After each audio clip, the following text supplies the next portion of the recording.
Dans tout ce que tu vis, quelle que soit la situation dans laquelle tu te trouves, celle par laquelle tu passes, il y a un enseignement à retirer, une connaissance à pratiquer, un devoir à observer, une bonne action à accomplir, une faute dont tu peux t'abstenir.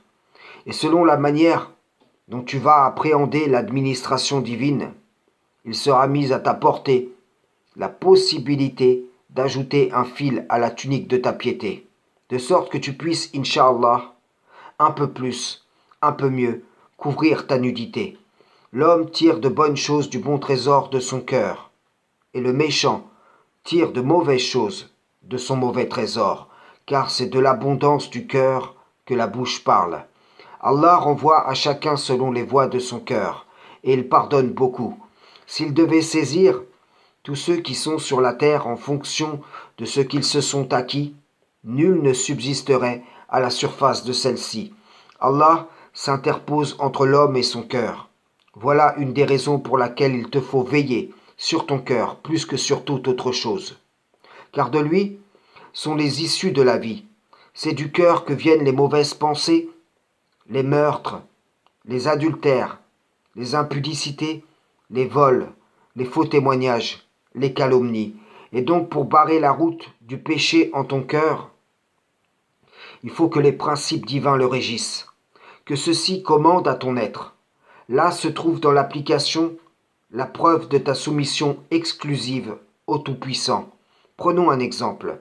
Tu as appris qu'Allah connaît la trahison des yeux, qu'il saisit tous les regards, tandis qu'aucun regard ne peut l'atteindre. Eh bien, demande-toi pourquoi il est écrit « Mais moi je vous dis que quiconque regarde une femme pour la convoiter a déjà commis un adultère avec elle dans son cœur. » Si ton œil droit entraîne ta chute, arrache-le et jette-le loin de toi, car mieux vaut pour toi perdre un de tes membres que d'avoir ton corps entier jeté dans la géhenne. Si l'homme ou la femme pratique l'injonction de baisser le regard, alors il ou elle préservera son cœur d'une occasion de chute, car le cœur est nourri par les sens, nourri de ce que nous entendons et de ce que nous voyons. Rappelons-nous que nous ne pourrons nous cacher, au point que ni nos yeux, ni nos yeux, ni nos cœurs ne puissent témoigner.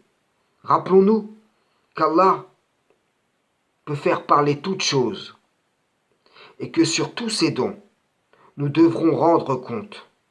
Allah ne commet ni erreur ni oubli. Il ne manquera rien de ce que les yeux ont vu, de ce que les oreilles ont entendu, de ce que la bouche a dit, de ce que la peau a touché, de ce que le nez a senti, de ce que le cœur a ressenti. Frères et sœurs en islam, salam, shalom.